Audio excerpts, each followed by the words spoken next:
100 शब्द प्रति minute dictation start करते हैं 5 सेकंड बाद।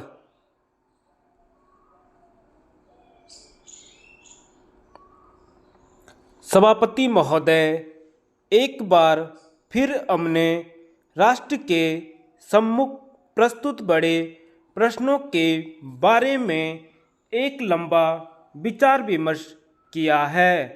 माननीय सदस्यों ने अनेक उपयोगी सुझाव दिए हैं और काफ़ी आलोचनाएं भी हुई हैं। आलोचना से हमें क्षोभ नहीं होता।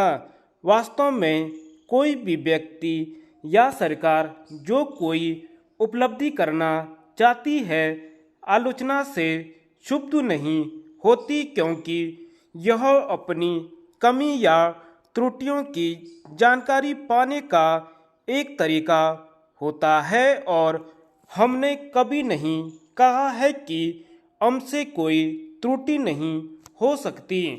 जिस किसी देश को भी प्राय एक युग से दूसरे युग में ले जाने की महान चुनौती का सामना करना होता है, उसे अनेक नई राहें खोजनी ही होती हैं और इस क्रम में उसे यहाँ से या अन्य जगहों से अधिक सहायता नहीं मिल सकती।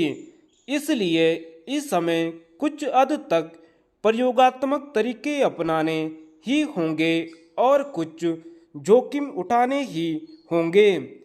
और कुछ भूलें ऐसी होती हैं जिनसे बचा जा सकता है, लेकिन इन कमियों और भूलों के बावजूद हमारा देश दृढ़ता से आगे बढ़ रहा है। बहुत सी बाधाएं ऐसी आई हैं जिनका पूर्वानुमान हम नहीं लगा सकते थे। जैसे हम पर हमला हुआ, फिर भी कभी धीमे और कभी कुछ तेज गति से हम प्रत्येक दिशा में लगातार प्रगति करते रहे हैं।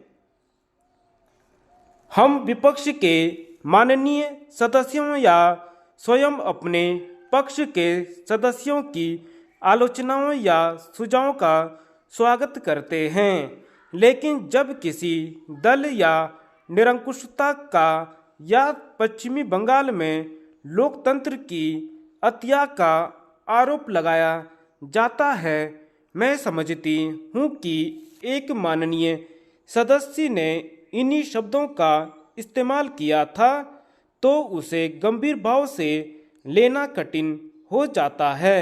जिस पार्टी ने यह आरोप लगाया है वह विनोद वृत्ति के लिए मशहूर नहीं है। मुझे ससम्मान यह कहने की अनुमति दें, इसलिए अगर वह पार्टी ऐसा आरोप लगाती है तो इससे उसकी मानसिकता का अथवा शायद किसी गहरी योजना का ही संकेत मिलता है। लोकतंत्र क्या है या क्या नहीं है, इस प्रश्न की गहराई से नहीं जाना चाहती, लेकिन मेरा यह विचार अवश्य है कि इस सदन के वरिष्ठ सदस्यों को किसी न किसी गहराई से यह सोचना चाहिए कि अन्य लोकतंत्रीय देशों में किस प्रकार की लोकराज व्यवस्था काम कर रही है, वहाँ विपक्ष का क्या योगदान होता है, वहाँ के राजनीतिक दलों की क्या जिम्मेदारियाँ हैं आदि। अगर आप लोकतंत्र के बारे में बिना सोचे समझे ढंग से कुछ कहने के वर्तमान फैशन की जगह इस प्रश्न पर गंभीरता से सोचें तो उपर्युक्त कई सवाल आपके मन में उठेंगे। कभी कभी ऐसा होता है कि कोई व्यक्ति कोई वाक्य इस्तेमाल करता है और दूसरे लोग उसे दोहराने लगते हैं और कोई भी यह नहीं सोचता कि उस कथन में कोई सत्यता है भी या नहीं, अथवा वास्तविक स्थिति है क्या। जिस माननीय सदस्य ने इस सदन में उक्त आरोप लगाया वह विशेष रूप से पश्चिम बंगाल की बात कर रहे थे।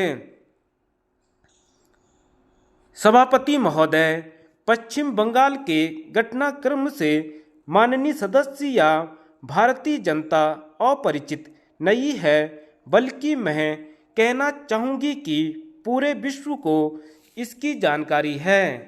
और जब यह घटनाक्रम चल रहा था तब वह हम सबके लिए, विशेषतः पश्चिम बंगाल की सामान्य जनता के लिए बहुत दुख का कारण था। जब उनका दल सत्तारूढ़ था तो उसकी गतिविधियां अटकल का विषय न होकर लिखित इतिहास के रूप में सम्मुख आई थीं।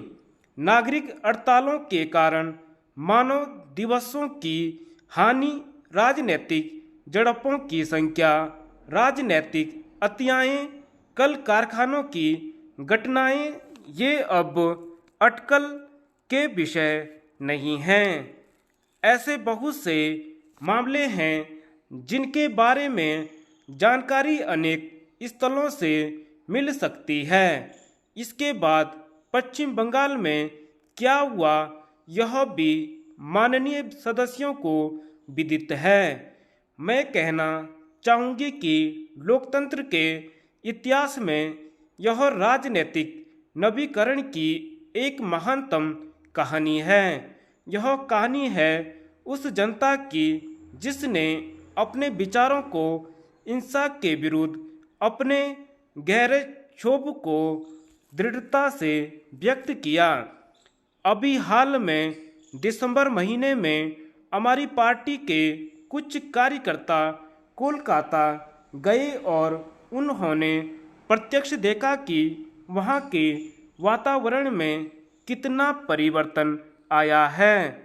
इससे केवल वे ही नहीं बल्कि देश के अन्य भागों के लोग भी जो पश्चिम बंगाल से अपरिचित हैं और जिन्होंने वहाँ की यात्रा की है, गहराई से प्रभावित हुए हैं और वहाँ जो सुधार हुए हैं, विशेषतः आर्थिक क्षेत्र में, उनके लिए उनके मन में सराहना का भाव है।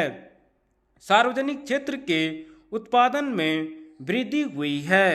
अगर मैं एक निश्चित उदाहरण दूं तो मैं दुर्गापुर का जिक्र करूंगी और प्रबंधकों तथा श्रमिकों के बीच बेहतर सहयोग के फलस्वरूप, जैसी कि राष्ट्रपति के अभिभाषण में कहा गया है, मुझे विश्वास है कि उत्पादन और भी बढ़ेगा।